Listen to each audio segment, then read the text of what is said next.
Hey guys, today I'm going to tell you how to change taskbar alignment in Windows 11. If you're using Windows 11 and you want to change your taskbar alignments, let's see how can you do that.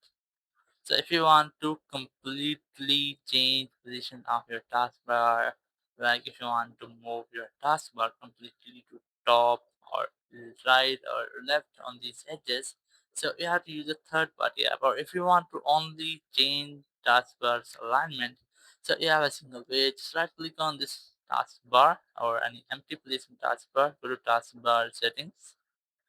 Now, once you are here, just scroll down. You might see the option of taskbar behavior. Click on it, and then click on taskbar alignment. Click on this option here at the center to select left. And once that's selected, you can see that your taskbar is a window button.